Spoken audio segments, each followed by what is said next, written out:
सुप्रभात विद्यार्थियों। आज हम भाषा के बारे में जानेंगे। भाषा क्या होती है। मनुष्य एक सामाजिक प्राणी है। समाज, घर, परिवार में वह अपने विचारों का आदान प्रदान करता रहता है। विचारों का यह आदान प्रदान संप्रेषण कहलाता है। मनुष्य संप्रेषण के लिए सबसे अधिक जिस माध्यम का सहारा लेता है वो भाषा है। यानी कहने का मतलब, हम जब बोलकर बातें करते हैं तो किसी न किसी भाषा का प्रयोग हमारे द्वारा किया जा रहा होता है और यही बातचीत करना संप्रेषण कहलाता है, या विचारों का आदान या भावों का आदान प्रदान करना कहा जा रहा है। ठीक है, हम इसे एक पारिभाषिक रूप में कैसे कहेंगे। भाषा का माध्यम जिसके द्वारा हम बोलकर या लिखकर परस्पर विचारों का आदान प्रदान करते हैं। भोलानाथ तिवारी के अनुसार भाषा उच्चारण अवयवों से उच्चरित या दीक्षित ध्वनि प्रतीकों की वह व्यवस्था है जिसके द्वारा समाज विशेष के लोग विचारों का आदान प्रदान करते हैं। यानी उच्चरित भाषा उच्चारण अवयवों से उच्चरित, यानी कहने का मतलब, हम जब बोलते हैं तो वह किसी न किसी मुंह के अंदर आने वाले अवयव पार्ट जो होते हैं उसके द्वारा उच्चरित होता है, या यादृच्छिक ध्वनि जो साउंड निकलता है यादृच्छिक होती है, रैंडमली होती है। प्रतीकों की वह व्यवस्था है इस ढंग से प्रतीक बताए गए हैं जिसके द्वारा समाज विशेष के लोग विचारों का आदान प्रदान, भाई अपनी बातें कहते हैं और वह अपनी बातें स्वीकार करवाते हैं। भाषा मुख्यतः दो प्रकार की होती है, मौखिक और लिखित। जिन बातों को हम लिखकर प्रकट करते हैं, जैसे न्यूज़पेपर में, पुस्तक, मैगजीन या कोई पोस्टर, सभी लिखित भाषा है। उसके अलावा जो भाषा हम बोलते हैं मुंह द्वारा, घर में, वातावरण में, विद्यालय में, वे मौखिक भाषा होती है। ये तो भाषा की परिभाषा। अब आगे देखते हैं लिपि। लिपि का विकास, लिपि यानी स्क्रिप्ट। लिपि का विकास भाषा के उद्भव, यानी भाषा जब समाज में आ गई थी, यूज में आने लगी थी, उसके पश्चात लिपि का आविष्कार हुआ।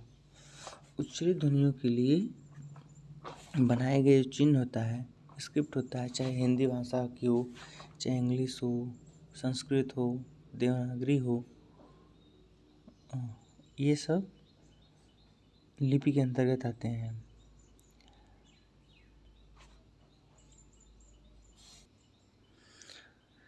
संसार की विभिन्न भाषाओं सीखने के लिए अनेक लिपियां प्रचलित हैं। हिंदी, संस्कृत, नेपाली, मराठी देवनागरी लिपि में लिखी जाती है। यानी एक ही स्क्रिप्ट होता है। देवनागरी का विवाह ब्राह्मी लिपि से हुआ है। ब्राह्मी लिपि वह लिपि है जिसमें हिंदी, बांग्ला, गुजराती आदि भाषाओं की लिपियों का विकास हुआ है। लिपि का क्रमिक विकास अब हम नीचे समझते हैं। हमारे देश में मुख्यतः ये लिपियां हैं, ब्राह्मी और खरोष्टी।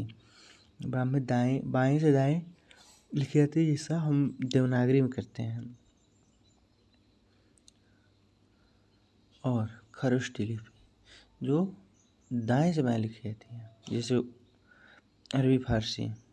ब्राह्मी लिपि उत्तर भारत की शैली है। दक्षिण भारत की शैली के दूसरा रूप में जानी जाती है, तमिल, तेलुगु, कन्नड़ में। उत्तर भारत में कई कैटेगरी हो जाती हैं, जैसे गुप्त लिपि, कुटिल लिपि, शारदा लिपि, प्राचीन नागरी लिपि।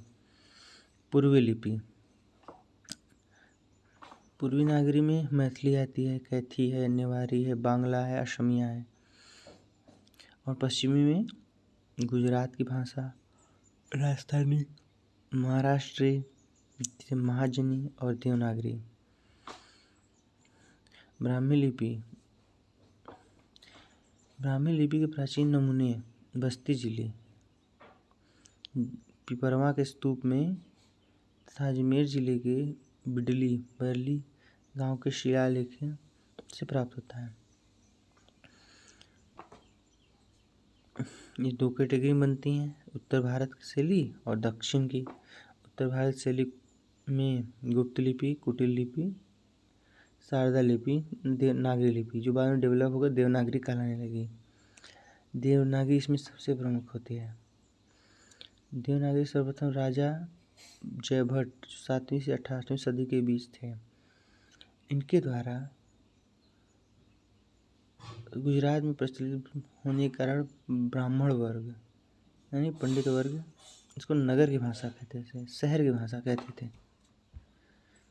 इस आधार पे वहाँ के संस्कृत भाषा में होने के कारण से देव शब्द जुड़ गया, जो बाद में देवनगर के लिए होने लगा। ये संकेत लिपि के रूप में हो गई, वही देवनागरी आगे चलकर पड़ी।